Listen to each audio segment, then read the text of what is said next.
다시 역사의 쓸모.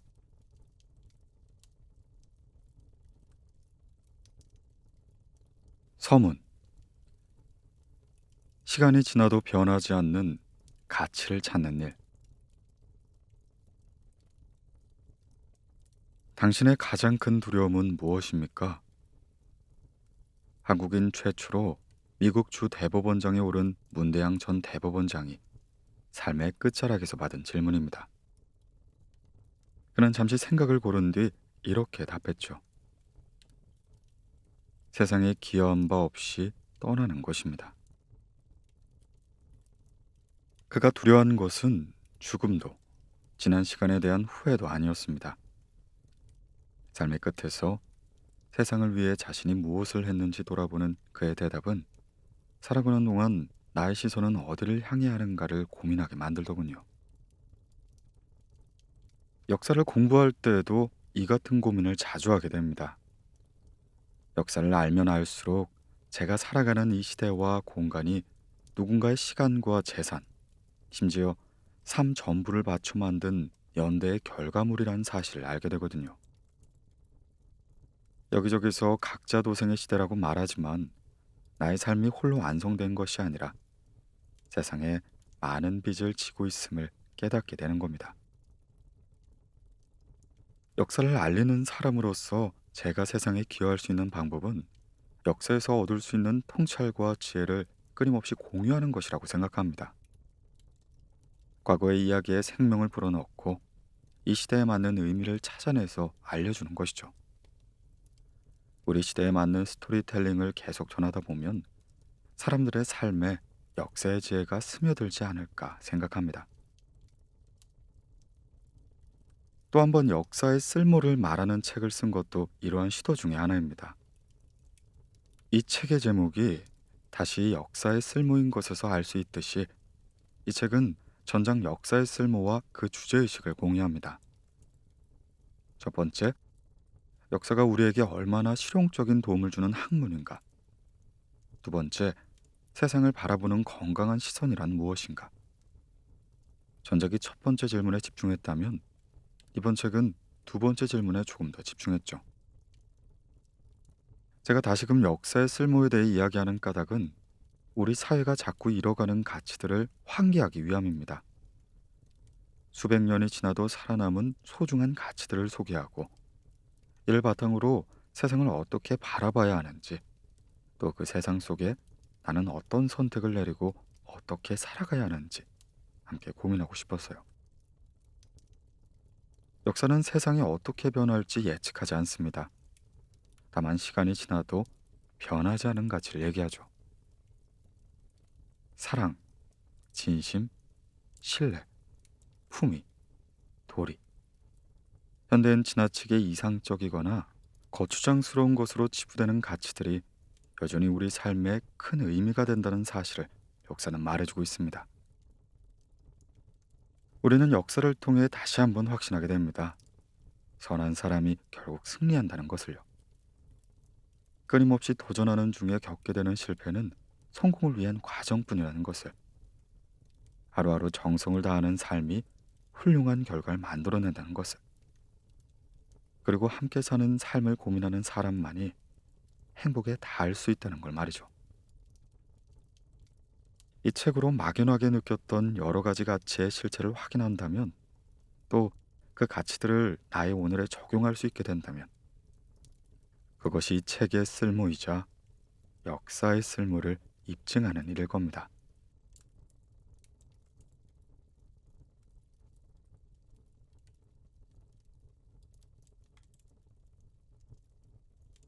우연을 필연으로 만드는 힘.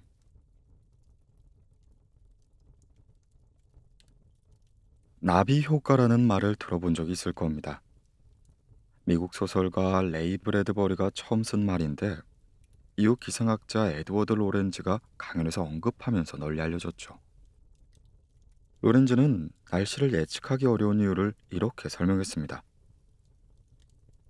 브라질에서 나비가 날갯짓을 하면 텍사스에서 토네이도가 일어난다. 나비의 날갯짓처럼 아주 작은 변화도 연쇄적으로 이어진다면 그 영향이 증폭되어 어디선간 토네이도 같은 엄청난 결과를 불러일으킬 수 있다는 거죠. 전혀 예측하지 못했던 일이 일어난다는 겁니다. 우연히 발생한 작은 사건 하나가 엄청난 결과를 불러오는 일은 현실에 드물지 않습니다. 드라마 작가가 썼다면 시청자들의 항의를 받을 만큼 믿지 못한 일이 심심치 않게 벌어지죠. 자, 그럼 그 우연의 역사를 살펴보도록 하겠습니다. 1914년부터 18년까지 이어져 무려 4천만 명의 사상자가 발생한 제1차 세계대전. 세계대전이라 불리는 이 엄청난 전쟁의 도화선이 된 사라예보 사건을 살펴보면 어떻게 이렇게 우연히 겹칠 수가 있을까? 이게 가능한 일인가 하는 생각이 듭니다. 사라예보 사건은 1914년 6월 28일 보스니아 수도 사라예보에서 울린 총성에서 시작되었죠. 오스트리아 헝가리 제국의 황태자였던 프란츠 페르디난트를 노린 암살 기도였습니다. 황태자와 그의 부인인 황태자비는 암살 단원의 총에 맞아 숨졌습니다. 범인은 19살 보스니아 청년이었죠. 그런데 이 황태자 부부에게 청년의 총을 피할 기회가 무려 4번이나 있었습니다. 암살 위험이 있는 줄 모르고 있다가 당한 것이 아니라 뻔히 알고 있는데 당했다는 말입니다. 이 사건을 추적해 보면 엄청난 사건이 벌어지는 데는 우연과 필연이 어떻게 작용하는지 알 수 있습니다. 당시 오스트리아 헝가리 제국은 보스니아를 위임 통치하고 있었습니다. 오랫동안 오스만 제국의 지배를 받고 있었던 보스니아는 독립을 쟁취하기 위해 노력했으나 오스만 제국에서 자치권을 획득한 지 1년 만에 열강들의 이해관계에 따라 오스트리아 헝가리 제국의 지배를 받게 되었죠. 일제강점기가 끝난 뒤에 강대국들이 한반도를 신탁 통치하려고 했었던 형태와 비슷하게 됩니다. 그러니까 보스니아 사람들이 오스트리아를 좋게 볼 리가 없었겠죠. 그리고 이렇게 분위기가 좋지 않을 때 오스트리아 황태자 부부가 군사훈련 참관을 위해 보스니아로 간 겁니다. 페르디난트도 그 점을 모르지 않았죠. 세르비아에서 첩보가 날라왔거든요. 자신을 노리는 수상한 움직임이 있다는 첩보였습니다. 하지만 황태전 보스니아 방문을 고집하고 말았죠. 본인이 통치해야 할 지역인데 두려움 때문에 가지 않을 수가 없다는 것이었습니다. 그래서 결국 예정된 날짜에 보스니아로 출발합니다. 어떻게 보면 살 수 있는 첫 번째 기회를 놓친 거죠. 보스니아를 방문한 황태자 부부의 호위 병력은 100여 명밖에 되지 않았습니다. 제국의 황제가 될 사람인데다 암살 첩보까지 있었는데 너무 적은 수였죠. 경호 인력이 너무 많으면 사람들의 불안감이 커질까봐 그랬던 것 같습니다. 치안이 나쁘지 않다는 걸 보여주려는 의도일 수도 있고요. 그래도 조심성이 좀 부족했던 게 아닌가 싶습니다. 심지어 부부는 오픈카를 탔고 눈에 띄는 모자까지 쓰고 깃털까지 휘날렸습니다. 황태자는 나다 라고 외치는 것과 다를 바가 없었죠. 1909년 안중근 의사가 이토 히로부미 암살을 계획했을 때 가장 걱정했던 것이 무엇인지 아십니까? 바로 이토 히로부미의 얼굴을 모른다는 점이었습니다. 당시는 지금처럼 사진이 흔한 시대도 아니었고 SNS 같은 것도 없었으니까 제 아무리 유명한 사람이어도 생김새를 알기 어려웠죠. 그래서 주변 인물의 행동을 잘 살핀 다음에 누가 이토 히로부미인지 판단되면 총을 쏴야 했던 겁니다. 그러니 페르디난트의 행동은 암살범에게 표적을 알려준 것과 같았죠. 이렇게 그는 살 수 있는 두 번째 기회를 놓친 겁니다. 기차역에서 내려 차를 탄 황태자 부부는 시청으로 향합니다. 이때 첫 번째 암살 시도가 있었습니다. 황태자 부부를 총으로 쏜 사람은 한 명이었지만 암살 계획에 가담한 사람은 한 명이 아니었거든요. 황태자가 움직이는 행로에 맞춰 여러 명 암살 단원이 매복하고 있었죠. 우리도 그랬습니다. 안중근 의사가 이토 히로부미를 저격한 곳은 하얼빈 역이었지만 다른 곳에서도 준비를 하고 있었죠. 여기서 실패하면 다음 장소에서, 또 실패하면 그 다음 장소에서, 이렇게 계획을 촘촘히 짜 성공 확률을 높였죠. 페르디난트를 향한 첫 암살 시도는 어이없게 실패했습니다. 총을 쏴야 하는데 하는 사이에 황태자 부부를 태운 차가 지나가 버렸죠. 다음 장소에 숨어있던 암살 단원은 첫 시도가 실패했다는 사실을 눈치챘습니다. 차가 멀쩡히 왔으니까요. 그러니까 나는 절대 놓치지 말아야지 하는 생각으로 이를 악물고 폭탄을 던졌을 거예요. 그런데 그 순간 운전사가 엑셀을 꽉 밟았습니다. 폭탄이 날아온 걸 본 거죠. 차가 앞으로 확 지나가니까 폭탄은 차 뒤에 떨어졌습니다. 덕분에 황태자 부부는 무사했지만 많은 부상자가 나오게 된 겁니다. 그리고 이쯤 되면 공식 행사는 접어야 했어요. 목숨을 노리는 사람들이 있고 실제로 폭탄까지 날라왔는데 또 무슨 일이 벌어질지 알 수가 없지 않습니까? 여기서 남은 일정을 취소했다면 황태자는 목숨을 건졌을 것입니다. 근데 행사를 강행하게 된 것이죠. 그는 아랑곳하지 않고 시청으로 갔습니다. 그렇게 살 수 있는 세 번째 기회가 사라진 거죠. 시청에 도착한 페르디난트는 일정을 받고 갑자기 병원에 가봐야겠다 했습니다. 폭탄 때문에 다친 사람들을 살펴봐야 한다고 판단한 것이었죠. 원래 일정이라면 시청에서 박물관으로 가는 것이었습니다. 시청에서 박물관으로 가는 길엔 암살 단원이 매복해 있었죠. 하지만 이조차 보나마나 실패할 상황이었습니다. 황태자 부부를 태운 차는 박물관이 아니라 병원으로 향할 테니까요. 그런데 참 묘한 일이 일어났습니다. 운전사가 그대로 박물관을 향해 차를 몰았던 겁니다.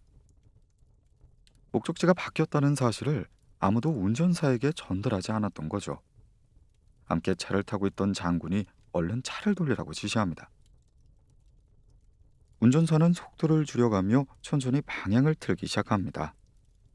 당시 차에 후진 기어가 없어서 무조건 유턴을 해야 했대요. 그런데 얄궂게도 그 앞엔 마지막 암살 단원이 있었습니다. 그는 얼른 총을 꺼내 방아쇠를 당겼습니다. 운전사에게 변경된 목적지만 알려줬어도 마지막 암살 단원은 만나지 않았을 텐데 결국 네 번의 기회를 모두 놓친 황태자 부부는 숨을 거두고야 만 것이죠.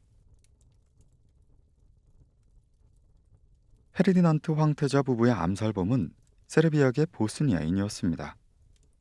자기 황태자를 잃은 오스트리아 헝가리 제국은 암살범의 배후에 세르비아 군부가 있다는 정보를 입수했고 이에 세르비아에 전쟁을 선포하게 되죠. 황태자 암살은 개인이나 특정 집단의 일탈이 아닌 한 국가가 조직적으로 움직인 결과라 판단한 것입니다. 그러자 세르비아의 뒷배나 다름없던 러시아가 끼어들고 오스트리아 헝가리 제국의 동맹국인 독일이 끼어들게 됩니다. 영국이 참전하면서 영국과 동맹이었던 일본도 참전하게 되죠. 오스만 제국과 이탈리아, 나중엔 미국까지 참전하게 됩니다. 말 그대로 세계대전이 되어버린 거죠. 어떤 사람들은 사라예보의 총성이 우연히 전쟁을 불러왔다고 말합니다. 그런데 꼭 그렇지만은 않아요. 당시 유럽 열강은 두 세력으로 나눠져 있었죠. 영국과 프랑스처럼 이미 식민지를 많이 거느리고 있는 나라도 있었고 독일처럼 뒤늦게 식민지 경쟁에 뛰어든 나라도 있었습니다. 아니 서로 사이가 좋을 리가 없었겠죠. 이런 제국주의의 반대편엔 민족주의가 있었습니다. 앞서 말한 대로 유럽 남동부 발칸반도에 있는 나라들은 오스만 제국의 통치를 받고 있었는데 모두 독립을 원했죠. 마침 오스만 제국은 힘을 잃었고 비슷한 시기에 여러 나라가 독립했습니다. 독립한 나라들은 저마다 많은 땅을 차지하려고 했죠. 그 중에서 세르비아는 야심이 가장 컸습니다. 발칸반도에 세르비아와 같은 남슬라브족이 많았는데 그들을 한데 모아 하나의 국가를 건설할 마음 먹은 거죠. 물론 유럽 열강은 그걸 원치 않았습니다. 민족의 독립과 분열을 부추기는 세력을 제압해 제국의 양속성을 유지하려는 것이 그들의 바람이었으니까요. 독일은 오스트리아 헝가리 제국의 보스니아 통치를 지지했습니다. 게르만족끼리 뭉치려고 한 거죠. 게다가 오스트리아의 페르디난트 황태자는 제국의 지배하에 있는 민족들에게 일정한 주권을 보장하며 연방제 형태의 국가를 만들겠다 주장했죠. 그러니 세르비아는 불만을 가질 수밖에 없었습니다. 보스니아를 자기 세력으로 끌어들이고 국민으로 만들어야만 남슬라브 민족 국가 건설이란 원대한 꿈을 이루잖아요. 그 계획이 성사되지 않을 것 같다는 위기감이 든 겁니다. 자, 그렇게 보면 제1차 세계대전은 제국주의와 민족주의, 또 한편으론 범게르만주의와 범슬라브주의의 충돌이라 할 수 있습니다. 결코 우연한 결과가 아니었죠. 사라예보에서의 총성이 하나의 명분이었을 뿐인 겁니다. 어떤 사건이든 현상만 보면 오류를 범하기 쉽습니다. 막장 드라마처럼 난데없이 사건 사고가 일어나는 것처럼 보이거든요. 그래서 주변 상황은 물론이고 과거에서부터 이어지는 흐름을 읽어야 합니다.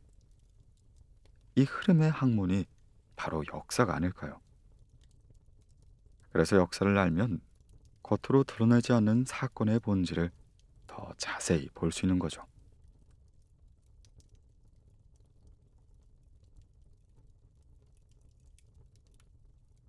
역사 속 기막힌 우연으로 자주 언급되는 또 하나의 사건은 베를린 장벽 붕괴입니다. 제2차 세계대전이 끝난 뒤 독일은 동독과 서독으로 갈라져 우리나라처럼 분단 국가가 됐죠. 한반도는 남북이지만 독일은 동서로 나뉜 겁니다. 수도인 베를린은 공산주의 진영인 동독 안에 있었는데 기묘하게도 이 베를린 역시 동서로 나뉜 형국이었습니다. 동독 안에서 자본주의 진영인 서독의 영향을 받던 서베를린은 고립된 자유의 섬과도 같았습니다. 분단 이후 동독과 서독의 경제 격차는 계속해서 벌어졌고 동독 사람들은 서베를린을 통해서 서독으로 가기 시작했습니다. 정신적인 자유와 경제적 여유를 찾아 탈출한 거죠. 그 숫자가 너무 늘어나서 동독이 골치 아플 정도였다죠. 이윽고 동독 정부는 동베를린과 서베를린 사이에 벽을 세워 서베를린을 봉쇄하게 이릅니다. 우선 철조망을 쳤다가 벽돌을 쌓았고 다시 콘크리트 장벽을 만들었어요. 높이는 3.6m, 길이는 150km가 넘었습니다. 이 거대한 장벽은 냉전의 상징이나 다름이 없었습니다. 하지만 장벽이 생겨도 동독을 탈출하려는 사람들은 줄어들지 않았습니다. 동독 정부는 이탈자를 막기 위해 계속해서 감시를 강화했죠. 2중 3중으로 세운 장벽 근처엔 무인지대를 만들고 곳곳에 감시탑과 도랑, 지뢰도 배치했습니다. 사람들은 이곳을 죽음의 지대, 데스 스트립이라 불렀습니다. 베를린 장벽이 세워진 다음 해인 1962년 동독의 18살 청년 페터 페이터가 친구와 함께 베를린 장벽을 넘으려고 시도했습니다. 서베를린에 사는 누나를 만나기 위해서였어요. 두 사람은 장벽 인근의 목공소 건물에 숨어 있다가 창문을 통해 죽음의 지대로 뛰어내렸습니다. 그리고 서베를린을 향해 무작정 뛰었어요.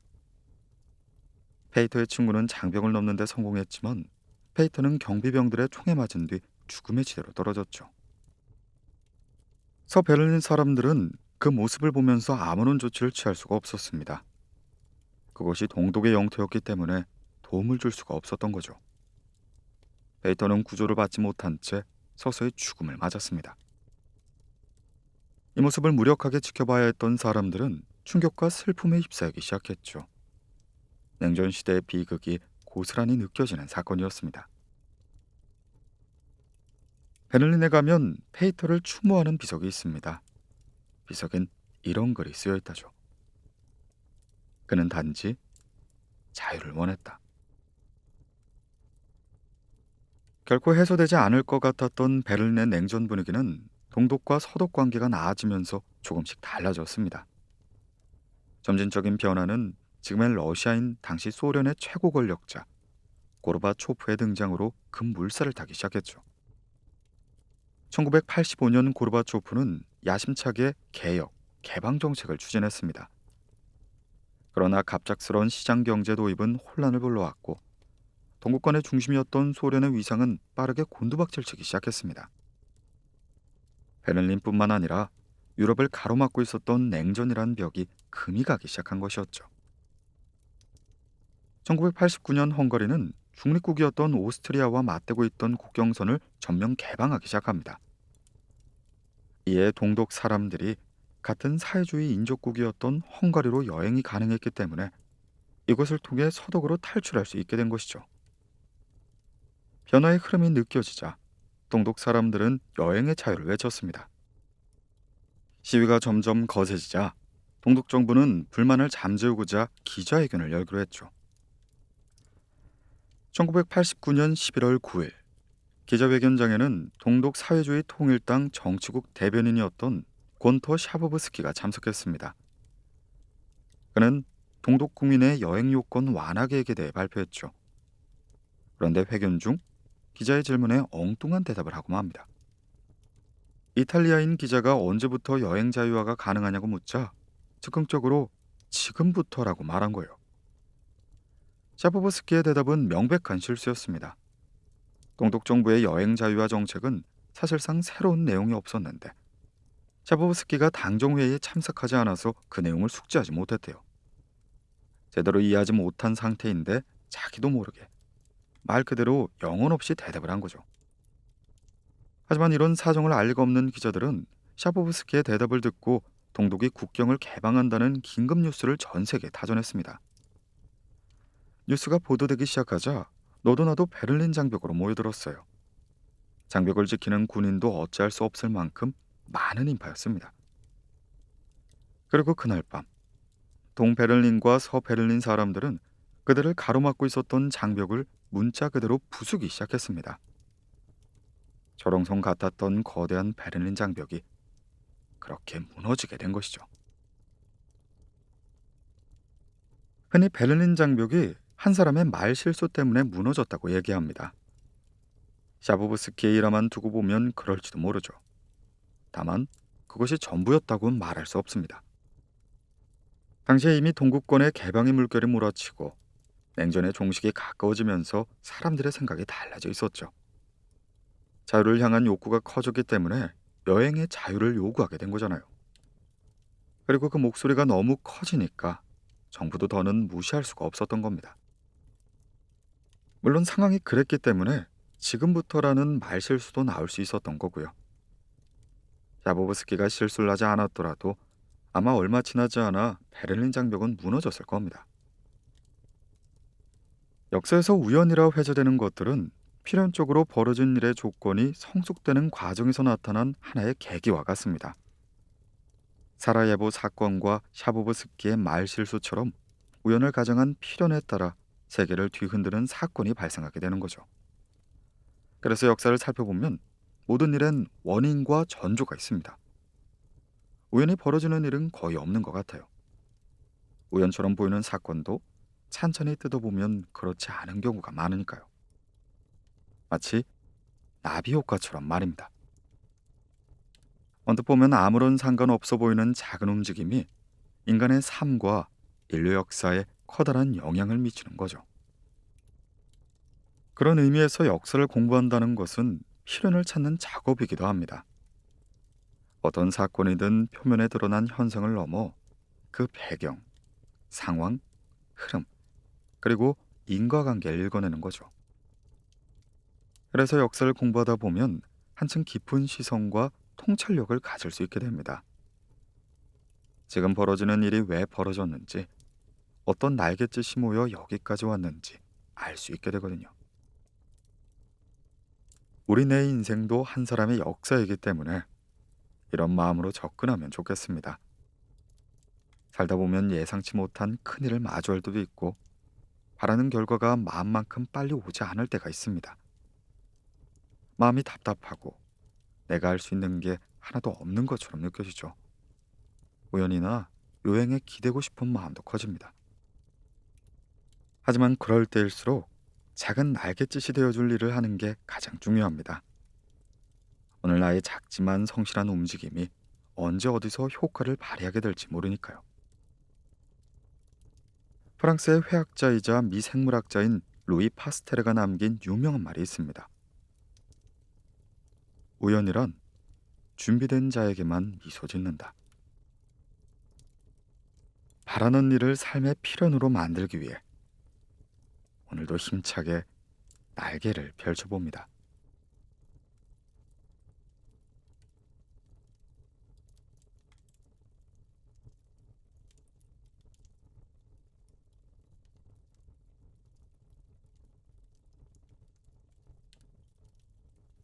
각자 도생 시대에 사랑이 갖는 의미.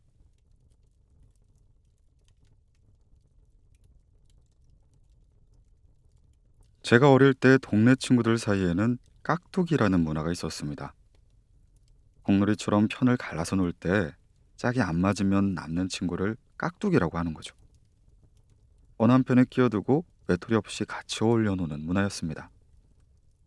깍두기인 친구는 대부분 게임을 잘 못하거나 체구가 작거나 친구가 데려온 어린 동생이었기 때문에 서로 사정을 봐주면서 놀았습니다. 이제 친구들과 어울려 공놀이할 기회는 없지만 가끔 이 깍두기 문화가 그리울 때가 있습니다. 서로의 사정을 기꺼이 헤아려주고 배려하면서 내가 가진 것을 아까워하지 않고 함께 누리는 문화 말입니다. 정과 배려, 헌신 같은 단어도요. 언젠가부터 한국 사회를 설명하는 키워드에 각자 도생이 빠지지 않는 것 같습니다. 얼마 전 아주 충격적인 이야기도 들었죠.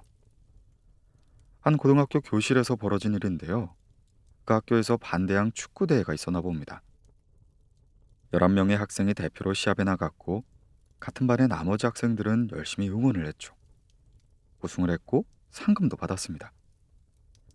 그런데 여기서 문제가 발생하죠. 담임 선생님이 상금을 어떻게 쓸지 논의하는 학급 회의를 열었는데 축구 선수로 뛰었던 학생 중 몇 명이 이의를 제기했답니다. 땀 흘리며 경기를 뛰어 우승한 사람은 우리인데 왜 시합에 나가지 않은 친구들과 상금을 나눠야 하냐는 것이죠. 여러분은 어떻게 생각하십니까? 제 학창 시절엔 이 같은 사고방식 자체가 존재하지 않았기 때문에 솔직히 당황스러웠습니다. 학교란 우리 사회에서 연대와 협력을 배우는, 그리고 배워야만 하는 마지막 공간으로 생각했으니까요. 이러한 태도가 만연한 문화이다 보니 이야기를 하기에 앞서 우려와 슬픔이 먼저 듭니다. 지금부터 들려드릴 이야기가 자칫 철진한 이야기로 들리면 어쩌나 하는 마음도 있거든요. 그래도 걱정을 뒤로 한 채 이야기 한번 시작해 보겠습니다.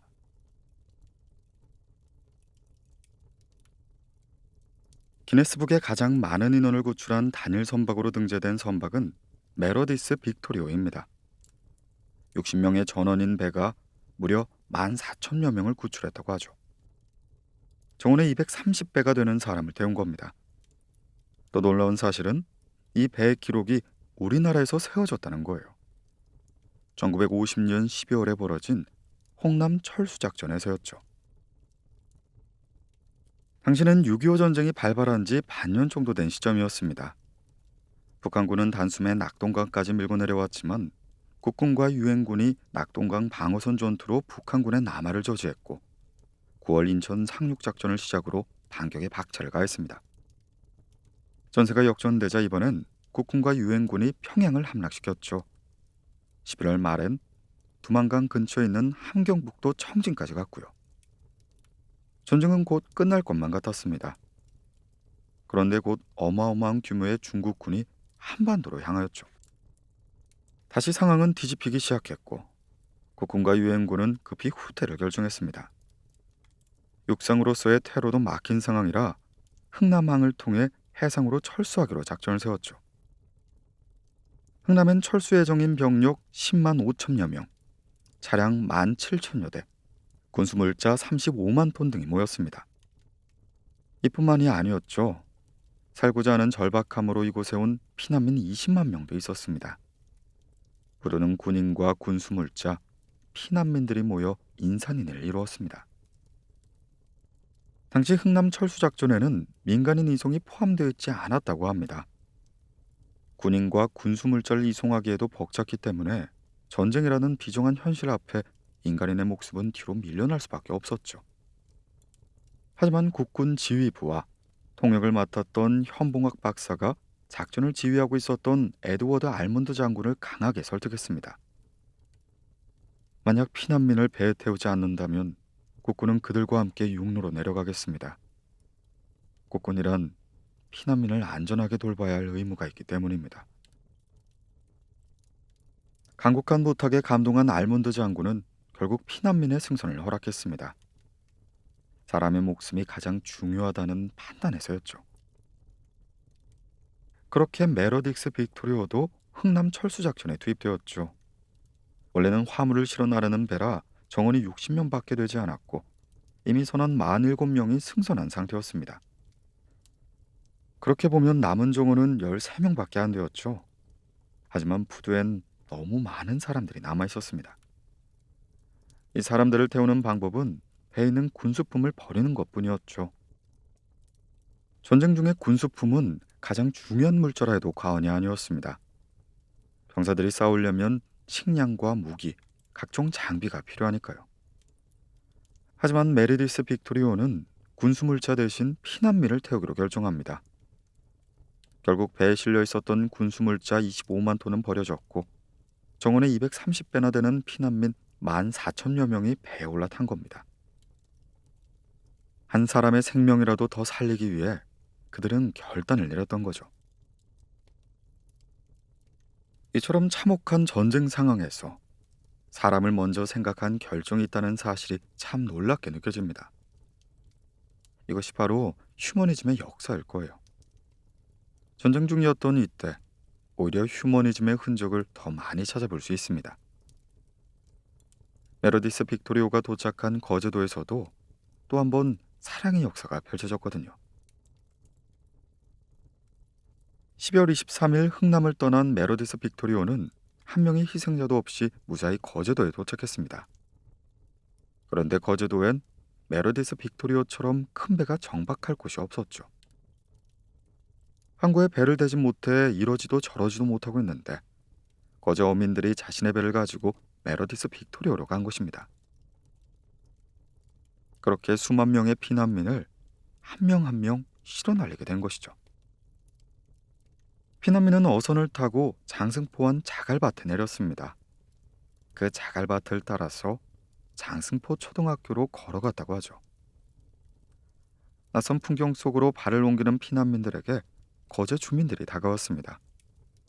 그리고 피난민들에게 주먹밥을 건네줬어요. 3일이나 배를 탄지라 다들 제대로 먹지 못했을 테니까요. 저는 그날을 상상하면 괜히 먹먹해집니다. 남루한 행색으로 자갈밭을 걷는 피난 행렬과 그들에게 다가와 주먹밥을 건네는 거제 주민들의 모습을 그려보게 되죠. 배에서 내린 사람들은 아마 몸보다 마음이 더 추웠을 겁니다. 쫓겨도 고향을 떠나 난생 처음으로 온 것이잖아요. 며칠 동안 배 안에서 얼마나 많은 생각을 했겠어요. 지치고 두렵고 서러운 감정이 밀려왔겠죠. 그때 거제 주민이 건넨 주먹밥은 끼니 이상의 의미였을 겁니다. 걱정하고 환대하는 마음, 가진 거 없어도 나누려는 마음으로 다가왔을 거예요. 거제 주민들 역시 주먹밥을 준비하는 일이 그리 쉽지 않았을 겁니다. 겨울인데다 전쟁 중이었으니 자신이 먹을 것도 넉넉지 않았겠죠. 사정을 다하는 피난민들에겐 이때 먹은 주먹밥이 더욱 따뜻하게 느껴졌을 겁니다. 배가 거제도에 도착한 날이 마침 12월 25일이었다고 합니다. 이것이야말로 크리스마스의 기적이 아닐까요? 거제 주민들은 피난민이 머물 공간까지 마련해 줬습니다. 보따리 하나 들고 온 사람들인데 잘 곳이 어디 있겠습니까? 그래서 논의 끝에 주민들의 집에 머물 인원을 정한 것이었죠. 당시 성포리 구장 집에는 9명이 머물렀대요. 구장은 지금 동장이나 이장처럼 그 마을을 대표하는 사람인데 생전 처음 보는 사람들에게 밥과 입을 내주며 3달 동안 싫은 내색 한 번을 하지 않았다고 합니다. 물론 같은 민족이라고 해도 모든 거제 주민이 피난민을 달갑게 여기진 않았을 겁니다. 피난민 중엔 소위 빨갱이라고 불리던 공산주의자가 숨어 있을지도 모른다고 생각한 사람도 있을 거죠. 실제로 메러디스 빅토리오가 피난민을 태울 때 미국 지휘부도 이런 점을 걱정했다고 합니다. 첩자를 태우게 된다면 배 안에서 테러가 일어날 수도 있으니까요. 배타적인 태도를 대한다고 해도 이해가 갈 만한 상황이었죠. 그게 아니더라도 거제 주민들 입장에서는 풍족하지도 않은 먹거리를 생판 모르는 외부 사람과 나눠야 하는 거잖아요. 흔쾌히 음식과 잠자를 내어준 것이 오히려 신기할 정도입니다. 그래서 더 대단하게 느껴지죠. 말 그대로 조건 없는 사랑을 베푼 것이니까요. 메르디스 빅토리오가 피난민을 싣고 거제로 온 3일 동안 배 안에선 5명의 아기가 태어났습니다. 항해 사는 그 아기들에게 김치원, 김치2, 3, 4, 5란 이름을 붙여줬다고 해요. 이 중 김치5가 이경필이란 분인데 거제에서 수의사로 일하고 계시죠. 이경필님의 아버지는 북한에 계실 때 사진관을 하셨습니다. 피난 오신 뒤에도 사진관을 하셨다고 해요. 사진관 이름이 평화사진관이었는데요. 전쟁으로 고향을 떠나야 했던 아픔과 다시는 전쟁이 일어나지 않길 바라는 염원을 담은 이름이죠. 어머니는 자파점을 하셨는데 자파점의 이름도 평화상이었다고 합니다. 이경필님이 수의학과를 졸업하고 가축병원을 열었을 때 아버님은 역시 평화라는 상호를 고집하셨대요. 가축병원과 어울리지 않는다고 해도 아들의 말은 안 들으셨다고 합니다. 결국 상호는 바뀌었지만 이경필님은 아버지의 당부를 지키며 살고 있습니다.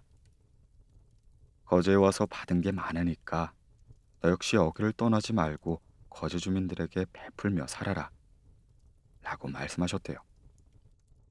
평화와 나눔, 그것이 아버님이 남긴 유언이었습니다.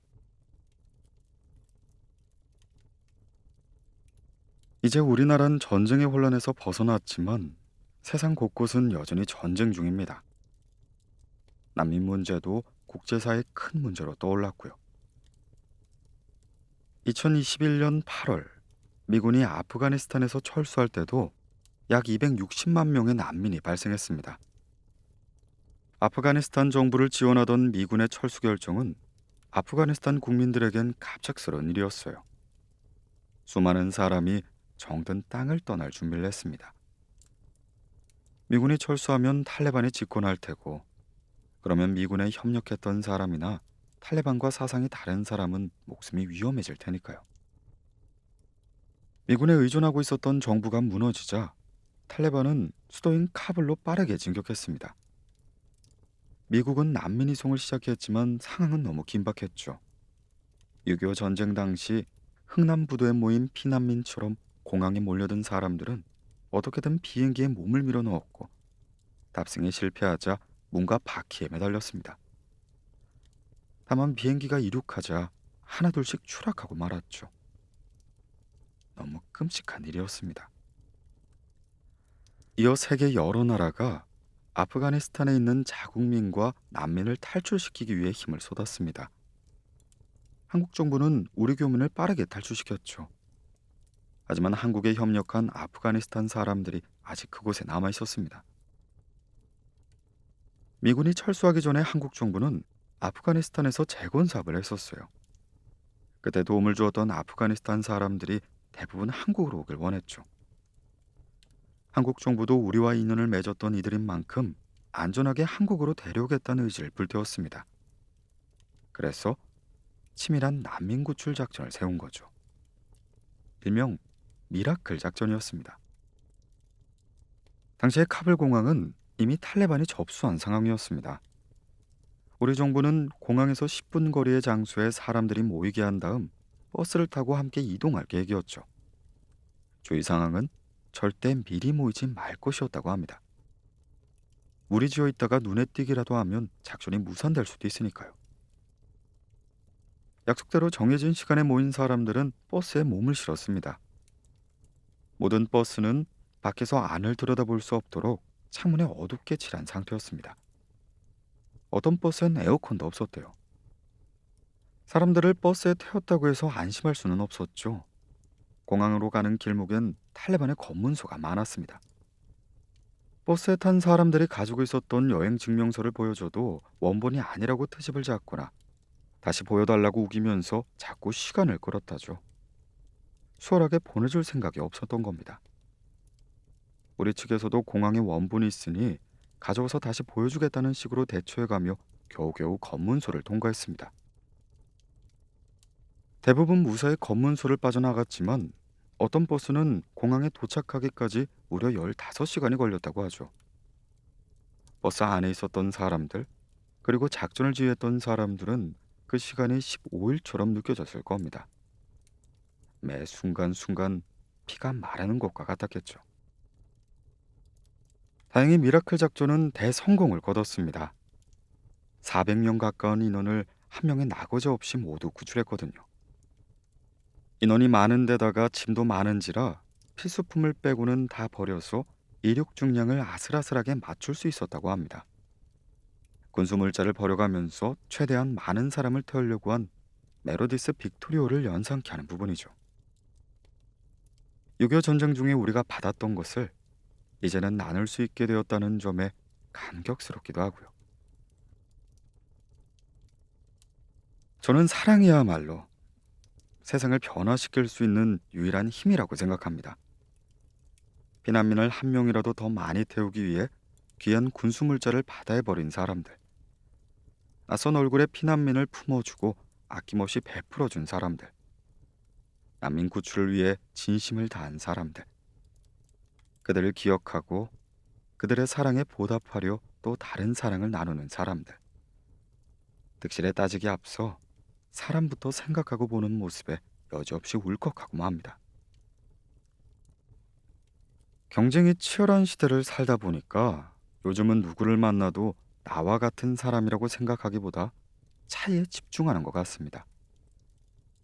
인종, 국가, 지역, 종교, 성별, 수많은 기준으로 나와 너를 가르고 벽을 세우는 거죠.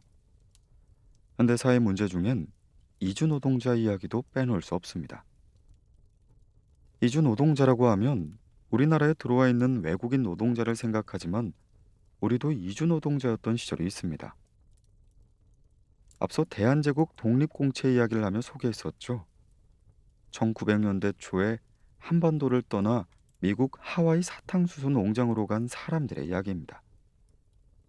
하와이 이주 노동자들은 낯선 땅에 정착하기 위해 애를 썼습니다. 그러나 나이가 차도 결혼을 할 방법이 없었죠. 또래 한국 여성이 없었으니까요. 결국 고국으로 사진을 보내 신부를 구하기에 이릅니다. 여성들은 남편이 될 사람의 사진만 보고 하와이 여행을 결정했죠. 이렇게 하와이로 온 여성들을 사진 신부라 불렀습니다. 그런데 막상 하와이에 가보니까 사진 속 청년들은 온데간데 없고 잔뜩 나이 든 남자만 있더래요. 땡볕에서 하루에 12시간씩 일하다 보니 얼굴이 금방 늙어버린 겁니다. 잘 살아보겠다고 고향을 떠나 머나먼 나라에 온 어린 신부들은 대성통곡을 했다고 하죠.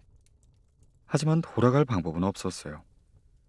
한바탕 난리 끝에 다들 가정을 꾸리고 힘든 생활을 이겨내면서 결국 미국 사회에 적응해 나가야 했죠. 제가 이야기하고 싶은 사람들은 이들의 자손들입니다. 이분들이 후에 미국 사회의 대법원장이 되고 시장이 되었다는 사실이죠. 이민 초기에 배척당하고 차별당했던 서름을 딛고 사회 구성원으로서 당당히 자리 잡은 겁니다. 이 지점에서 우리 사회를 돌아볼 필요가 있습니다. 우리 동포들이 당했던 서름을 우리 또한 누군가에게 주고 있지 않은가 말이죠. 2024년 6월 경기도에 있는 한 배터리 공장에서 화재가 일어났습니다. 순식간에 화마가 덮쳐 많은 사상자가 발생했죠. 그런데 이 사고로 사망한 23명 중 18명이 이주 노동자였습니다. 현재 대한민국에서 험하고 힘든 일에 종사하는 사람들 중 이주 노동자가 차지하는 비중은 점점 커져가고 있습니다. 사람들이 꺼리는 일을 맡아서 하고 있는 그들을 우리는 어떤 시선으로 바라봐야 할까요? 100여 년 전 우리 선조들의 역사 속 모습을 기억한다면 우린 건강한 답을 찾을 수 있을 겁니다.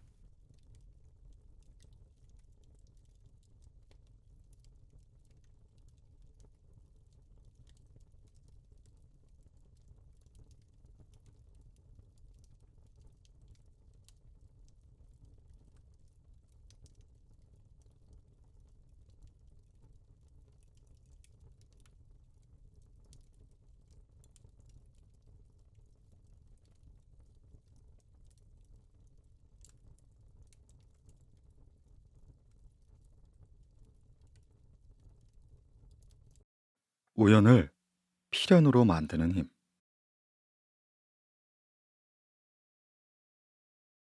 나비 효과라는 말을 들어본 적이 있을 겁니다. 미국 소설가 레이 브래드버리가 처음 쓴 말인데 이후 기상학자 에드워드 로렌즈가 강연에서 언급하면서 널리 알려졌죠. 로렌즈는 날씨를 예측하기 어려운 이유를 이렇게 설명했습니다. 브라질에서 나비가 날갯짓을 하면 텍사스에서 토네이도가 일어난다. 나비의 날갯짓처럼 아주 작은 변화도 연쇄적으로 이어진다면 그 영향이 증폭되어 어디선간 토네이도 같은 엄청난 결과를 불러일으킬 수 있다는 거죠. 전혀 예측하지 못했던 일이 일어난다는 겁니다. 우연히 발생한 작은 사건 하나가 엄청난 결과를 불러오는 일은 현실에 드물지 않습니다. 드라마 작가가 썼다면 시청자들의 항의를 받을 만큼 믿지 못한 일이 심심치 않게 벌어지죠. 자, 그럼 그 우연의 역사를 살펴보도록 하겠습니다.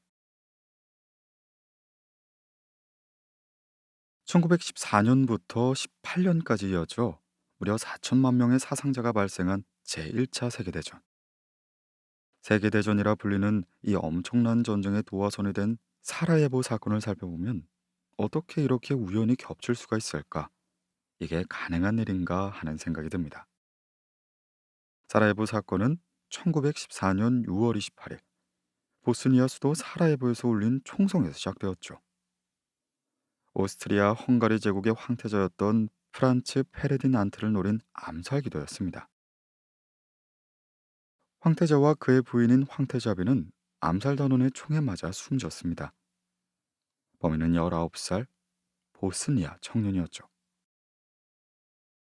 그런데 이 황태자 부부에게 청년의 총을 피할 기회가 무려 4번이나 있었습니다. 암살 위험이 있는 줄 모르고 있다가 당한 것이 아니라 뻔히 알고 있는데 당했다는 말입니다. 이 사건을 추적해 보면 엄청난 사건이 벌어지는 데는 우연과 필연이 어떻게 작용하는지 알 수 있습니다. 당시 오스트리아 헝가리 제국은 보스니아를 위임 통치하고 있었습니다. 오랫동안 오스만 제국의 지배를 받고 있었던 보스니아는 독립을 쟁취하기 위해 노력했으나 오스만 제국에서 자치권을 획득한 지 1년 만에 열강들의 이해관계에 따라 오스트리아 헝가리 제국의 지배를 받게 되었죠. 일제강점기가 끝난 뒤에 강대국들이 한반도를 신탁 통치하려고 했었던 형태와 비슷하게 됩니다. 그러니까 보스니아 사람들이 오스트리아를 좋게 볼 리가 없었겠죠. 그리고 이렇게 분위기가 좋지 않을 때 오스트리아 황태자 부부가 군사훈련 참관을 위해 보스니아로 간 겁니다. 페르디난트도 그 점을 모르지 않았죠. 세르비아에서 첩보가 날라왔거든요. 자신을 노리는 수상한 움직임이 있다는 첩보였습니다. 하지만 황태전 보스니아 방문을 고집하고 말았죠. 본인이 통치해야 할 지역인데 두려움 때문에 가지 않을 수가 없다는 것이었습니다. 그래서 결국 예정된 날짜에 보스니아로 출발합니다. 어떻게 보면 살 수 있는 첫 번째 기회를 놓친 거죠.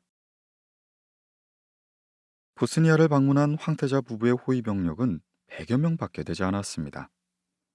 제국의 황제가 될 사람인데다 암살 첩보까지 있었는데 너무 적은 수였죠. 경호 인력이 너무 많으면 사람들의 불안감이 커질까봐 그랬던 것 같습니다. 제안이 나쁘지 않다는 걸 보여주려는 의도일 수도 있고요. 그래도 조심성이 좀 부족했던 게 아닌가 싶습니다. 심지어 부부는 오픈카를 탔고 눈에 띄는 모자까지 쓰고 깃털까지 휘날렸습니다. 황태자는 나다 라고 외치는 것과 다를 바가 없었죠. 1909년 안중근 의사가 이토 히로부미 암살을 계획했을 때 가장 걱정했던 것이 무엇인지 아십니까? 바로 이토 히로부미의 얼굴을 모른다는 점이었습니다. 당시는 지금처럼 사진이 흔한 시대도 아니었고 SNS 같은 것도 없었으니까 제 아무리 유명한 사람이어도 생김새를 알기 어려웠죠. 그래서 주변 인물의 행동을 잘 살핀 다음에 누가 이토 히로부미인지 판단되면 총을 쏴야 했던 겁니다. 그러니 페르디난트의 행동은 암살범에게 표적을 알려준 것과 같았죠. 이렇게 그는 살 수 있는 두 번째 기회를 놓친 겁니다. 기차역에서 내려 차를 탄 황태자 부부는 시청으로 향합니다. 이때 첫 번째 암살 시도가 있었습니다. 황태자 부부를 총으로 쏜 사람은 한 명이었지만 암살 계획에 가담한 사람은 한 명이 아니었거든요. 황태자가 움직이는 행로에 맞춰 여러 명 암살 단원이 매복하고 있었죠. 우리도 그랬습니다. 안중근 의사가 이토 히로부미를 저격한 곳은 하얼빈역이었지만 다른 곳에서도 준비를 하고 있었죠. 여기서 실패하면 다음 장소에서, 또 실패하면 그 다음 장소에서, 이렇게 계획을 촘촘히 짜 성공 확률을 높였죠. 페르디난트를 향한 첫 암살 시도는 어이없게 실패했습니다. 총을 쏴야 하는데 하는 사이에 황태자 부부를 태운 차가 지나가 버렸죠. 다음 장소에 숨어있던 암살 단원은 첫 시도가 실패했다는 사실을 눈치챘습니다. 차가 멀쩡히 왔으니까요. 그러니까 나는 절대 놓치지 말아야지 하는 생각으로 이를 악물고 폭탄을 던졌을 거예요. 그런데 그 순간 운전사가 엑셀을 꽉 밟았습니다. 폭탄이 날아온 걸 본 거죠. 차가 앞으로 확 지나가니까 폭탄은 차 뒤에 떨어졌습니다. 덕분에 황태자 부부는 무사했지만 많은 부상자가 나오게 된 겁니다. 그리고 이쯤 되면 공식 행사는 접어야 했어요. 목숨을 노리는 사람들이 있고 실제로 폭탄까지 날라왔는데 또 무슨 일이 벌어질지 알 수가 없지 않습니까? 여기서 남은 일정을 취소했다면 황태자는 목숨을 건졌을 것입니다. 그런데 행사를 강행하게 된 것이죠. 그는 아랑곳하지 않고 시청으로 갔습니다. 그렇게 살 수 있는 세 번째 기회가 사라진 거죠. 시청에 도착한 페르디난트는 일정을 받고 갑자기 병원에 가봐야겠다 했습니다. 폭탄 때문에 다친 사람들을 살펴봐야 한다고 판단한 것이었죠. 원래 일정이라면 시청에서 박물관으로 가는 것이었습니다. 시청에서 박물관으로 가는 길엔 암살단원이 매복해 있었죠. 하지만 이조차 보나마나 실패할 상황이었습니다. 황태자 부부를 태운 차는 박물관이 아니라 병원으로 향할 테니까요. 그런데 참 묘한 일이 일어났습니다. 운전사가 그대로 박물관을 향해 차를 몰아던 겁니다. 목적지가 바뀌었다는 사실을 아무도 운전사에게 전달하지 않았던 거죠. 함께 차를 타고 있던 장군이 얼른 차를 돌리라고 지시합니다. 운전사는 속도를 줄여가며 천천히 방향을 틀기 시작합니다. 당시 차에 후진 기어가 없어서 무조건 유턴을 해야 했대요. 그런데 얄궂게도 그 앞엔 마지막 암살 단원이 있었습니다. 그는 얼른 총을 꺼내 방아쇠를 당겼습니다. 운전사에게 변경된 목적지만 알려줬어도 마지막 암살 단원은 만나지 않았을 텐데 결국 네 번의 기회를 모두 놓친 황태자 부부는 숨을 거두고야 만 것이죠. 페르디난트 황태자 부부의 암살범은 세르비아계 보스니아인이었습니다. 자기 황태자를 잃은 오스트리아 헝가리 제국은 암살범의 배후에 세르비아 군부가 있다는 정보를 입수했고 이에 세르비아에 전쟁을 선포하게 되죠. 황태자 암살은 개인이나 특정 집단의 일탈이 아닌 한 국가가 조직적으로 움직인 결과라 판단한 것입니다. 그러자 세르비아의 뒷배나 다름없던 러시아가 끼어들고 오스트리아 헝가리 제국의 동맹국인 독일이 끼어들게 됩니다. 영국이 참전하면서 영국과 동맹이었던 일본도 참전하게 되죠. 오스만 제국과 이탈리아, 나중엔 미국까지 참전하게 됩니다. 말 그대로 세계대전이 되어버린 거죠. 어떤 사람들은 사라예보의 총성이 우연히 전쟁을 불러왔다고 말합니다. 그런데 꼭 그렇지만은 않아요. 당시 유럽 열강은 두 세력으로 나눠져 있었죠. 영국과 프랑스처럼 이미 식민지를 많이 거느리고 있는 나라도 있었고, 독일처럼 뒤늦게 식민지 경쟁에 뛰어든 나라도 있었습니다. 아니 서로 사이가 좋을 리가 없었겠죠. 이러한 제국주의의 반대편엔 민족주의가 있었습니다. 앞서 말한 대로 유럽 남동부 발칸반도에 있는 나라들은 오스만 제국의 통치를 받고 있었는데 모두 독립을 원했죠. 마침 오스만 제국은 힘을 잃었고 비슷한 시기에 여러 나라가 독립했습니다. 독립한 나라들은 저마다 많은 땅을 차지하려고 했죠. 그 중에서 세르비아는 야심이 가장 컸습니다. 발칸반도에 세르비아와 같은 남슬라브족이 많았는데 그들을 한데 모아 하나의 국가를 건설할 마음 먹은 거죠. 물론 유럽 열강은 그걸 원치 않았습니다. 민족의 독립과 분열을 부추기는 세력을 제압해 제국의 양속성을 유지하려는 것이 그들의 바람이었으니까요. 독일은 오스트리아 헝가리 제국의 보스니아 통치를 지지했습니다. 게르만족끼리 뭉치려고 한 거죠. 게다가 오스트리아의 페르디난트 황태자는 제국의 지배하에 있는 민족들에게 일정한 주권을 보장하며 연방제 형태의 국가를 만들겠다 주장했죠. 그러니 세르비아는 불만을 가질 수밖에 없었습니다. 보스니아를 자기 세력으로 끌어들이고 국민으로 만들어야만 남슬라브 민족 국가 건설이란 원대한 꿈을 이루잖아요. 그 계획이 성사되지 않을 것 같다는 위기감이 든 겁니다. 자, 그렇게 보면 제1차 세계대전은 제국주의와 민족주의, 또 한편으론 범게르만주의와 범슬라브주의의 충돌이라 할 수 있습니다. 결코 우연한 결과가 아니었죠. 사라예보에서의 총성이 하나의 명분이었을 뿐인 겁니다. 어떤 사건이든 현상만 보면 오류를 범하기 쉽습니다. 막장 드라마처럼 난데없이 사건 사고가 일어나는 것처럼 보이거든요. 그래서 주변 상황은 물론이고 과거에서부터 이어지는 흐름을 읽어야 합니다. 이 흐름의 학문이 바로 역사가 아닐까요? 그래서 역사를 알면 겉으로 드러내지 않는 사건의 본질을 더 자세히 볼 수 있는 거죠.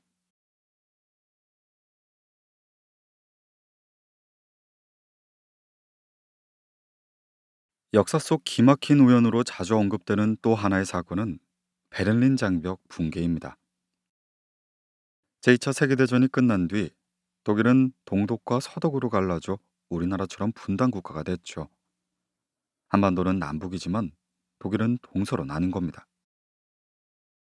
수도인 베를린은 공산주의 진영인 동독 안에 있었는데 기묘하게도 이 베를린 역시 동서로 나뉜 형국이었습니다.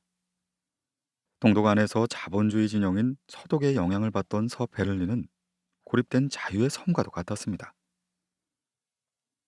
분단 이후 동독과 서독의 경제 격차는 계속해서 벌어졌고 동독 사람들은 서베를린을 통해서 서독으로 가기 시작했습니다. 정신적인 자유와 경제적 여유를 찾아 탈출한 거죠. 그 숫자가 너무 늘어나서 동독이 골치 아플 정도였다죠. 이윽고 동독 정부는 동베를린과 서베를린 사이에 벽을 세워 서베를린을 봉쇄하게 이릅니다. 우선 철조망을 쳤다가 벽돌을 쌓았고 다시 콘크리트 장벽을 만들었어요. 높이는 3.6m, 길이는 150km가 넘었습니다. 이 거대한 장벽은 냉전의 상징이나 다름이 없었습니다. 하지만 장벽이 생겨도 동독을 탈출하려는 사람들은 줄어들지 않았습니다. 동독 정부는 이탈자를 막기 위해 계속해서 감시를 강화했죠. 이중 삼중으로 세운 장벽 근처엔 무인지대를 만들고 곳곳에 감시탑과 도랑, 지뢰도 배치했습니다. 사람들은 이곳을 죽음의 지대, 데스 스트립이라 불렀습니다. 베를린 장벽이 세워진 다음 해인 1962년, 동독의 18살 청년 페터 페이터가 친구와 함께 베를린 장벽을 넘으려고 시도했습니다. 서베를린에 사는 누나를 만나기 위해서였어요. 두 사람은 장벽 인근의 목공소 건물에 숨어 있다가 창문을 통해 죽음의 지대로 뛰어내렸습니다. 그리고 서베를린을 향해 무작정 뛰었어요. 페이터의 친구는 장벽을 넘는 데 성공했지만 페이터는 경비병들의 총에 맞은 뒤 죽음의 지대로 떨어졌죠. 서베를린 사람들은 그 모습을 보면서 아무런 조치를 취할 수가 없었습니다. 그것이 동독의 영토였기 때문에 도움을 줄 수가 없었던 거죠. 베이터는 구조를 받지 못한 채 서서히 죽음을 맞았습니다. 이 모습을 무력하게 지켜봐야 했던 사람들은 충격과 슬픔에 휩싸이기 시작했죠.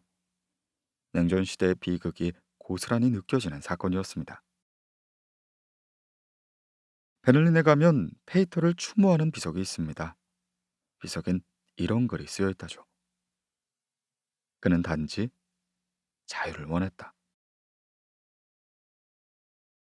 결코 해소되지 않을 것 같았던 베를린의 냉전 분위기는 동독과 서독 관계가 나아지면서 조금씩 달라졌습니다. 점진적인 변화는 지금의 러시아인 당시 소련의 최고 권력자 고르바초프의 등장으로 급물살을 타기 시작했죠. 1985년 고르바초프는 야심차게 개혁, 개방 정책을 추진했습니다. 그러나 갑작스러운 시장 경제 도입은 혼란을 불러왔고 동구권의 중심이었던 소련의 위상은 빠르게 곤두박질치기 시작했습니다. 베를린뿐만 아니라 유럽을 가로막고 있었던 냉전이란 벽이 금이 가기 시작한 것이었죠. 1989년 헝가리는 중립국이었던 오스트리아와 맞대고 있던 국경선을 전면 개방하기 시작합니다. 이에 동독 사람들이 같은 사회주의 인접국이었던 헝가리로 여행이 가능했기 때문에 이곳을 통해 서독으로 탈출할 수 있게 된 것이죠. 변화의 흐름이 느껴지자 동독 사람들은 여행의 자유를 외쳤습니다. 시위가 점점 거세지자 동독 정부는 불만을 잠재우고자 기자회견을 열기로 했죠. 1989년 11월 9일 기자회견장에는 동독 사회주의 통일당 정치국 대변인이었던 곤터 샤보브스키가 참석했습니다. 그는 동독 국민의 여행 요건 완화 계획에 대해 발표했죠. 그런데 회견 중 기자의 질문에 엉뚱한 대답을 하고 맙니다. 이탈리아인 기자가 언제부터 여행 자유화가 가능하냐고 묻자 즉흥적으로 지금부터라고 말한 거예요. 샤보브스키의 대답은 명백한 실수였습니다. 동독 정부의 여행 자유화 정책은 사실상 새로운 내용이 없었는데 샤보브스키가 당정회의에 참석하지 않아서 그 내용을 숙지하지 못했대요. 제대로 이해하지 못한 상태인데 자기도 모르게 말 그대로 영혼 없이 대답을 한 거죠. 하지만 이런 사정을 알 리가 없는 기자들은 샤보브스키의 대답을 듣고 동독이 국경을 개방한다는 긴급 뉴스를 전 세계에 타전했습니다. 뉴스가 보도되기 시작하자 너도 나도 베를린 장벽으로 모여들었어요. 장벽을 지키는 군인도 어찌할 수 없을 만큼 많은 인파였습니다. 그리고 그날 밤 동베를린과 서베를린 사람들은 그들을 가로막고 있었던 장벽을 문자 그대로 부수기 시작했습니다. 조롱성 같았던 거대한 베를린 장벽이 그렇게 무너지게 된 것이죠. 흔히 베를린 장벽이 한 사람의 말 실수 때문에 무너졌다고 얘기합니다. 샤보브스키의 일화만 두고 보면 그럴지도 모르죠. 다만 그것이 전부였다고는 말할 수 없습니다. 당시에 이미 동구권의 개방의 물결이 몰아치고 냉전의 종식이 가까워지면서 사람들의 생각이 달라져 있었죠. 자유를 향한 욕구가 커졌기 때문에 여행의 자유를 요구하게 된 거잖아요. 그리고 그 목소리가 너무 커지니까 정부도 더는 무시할 수가 없었던 겁니다. 물론 상황이 그랬기 때문에 지금부터라는 말실수도 나올 수 있었던 거고요. 야보브스키가 실수를 하지 않았더라도 아마 얼마 지나지 않아 베를린 장벽은 무너졌을 겁니다. 역사에서 우연이라 회자되는 것들은 필연적으로 벌어진 일의 조건이 성숙되는 과정에서 나타난 하나의 계기와 같습니다. 사라예보 사건과 샤보브스키의 말 실수처럼 우연을 가정한 필연에 따라 세계를 뒤흔드는 사건이 발생하게 되는 거죠. 그래서 역사를 살펴보면 모든 일엔 원인과 전조가 있습니다. 우연히 벌어지는 일은 거의 없는 것 같아요. 우연처럼 보이는 사건도 찬찬히 뜯어보면 그렇지 않은 경우가 많으니까요. 마치 나비 효과처럼 말입니다. 언뜻 보면 아무런 상관없어 보이는 작은 움직임이 인간의 삶과 인류 역사에 커다란 영향을 미치는 거죠. 그런 의미에서 역사를 공부한다는 것은 필연을 찾는 작업이기도 합니다. 어떤 사건이든 표면에 드러난 현상을 넘어 그 배경, 상황, 흐름, 그리고 인과관계를 읽어내는 거죠. 그래서 역사를 공부하다 보면 한층 깊은 시선과 통찰력을 가질 수 있게 됩니다. 지금 벌어지는 일이 왜 벌어졌는지, 어떤 날갯짓이 모여 여기까지 왔는지 알 수 있게 되거든요. 우리 내 인생도 한 사람의 역사이기 때문에 이런 마음으로 접근하면 좋겠습니다. 살다 보면 예상치 못한 큰일을 마주할 때도 있고, 바라는 결과가 마음만큼 빨리 오지 않을 때가 있습니다. 마음이 답답하고 내가 할 수 있는 게 하나도 없는 것처럼 느껴지죠. 우연이나 요행에 기대고 싶은 마음도 커집니다. 하지만 그럴 때일수록 작은 날갯짓이 되어줄 일을 하는 게 가장 중요합니다. 오늘 나의 작지만 성실한 움직임이 언제 어디서 효과를 발휘하게 될지 모르니까요. 프랑스의 회학자이자 미생물학자인 루이 파스테르가 남긴 유명한 말이 있습니다. 우연이란 준비된 자에게만 미소 짓는다. 바라는 일을 삶의 필연으로 만들기 위해 오늘도 힘차게 날개를 펼쳐봅니다.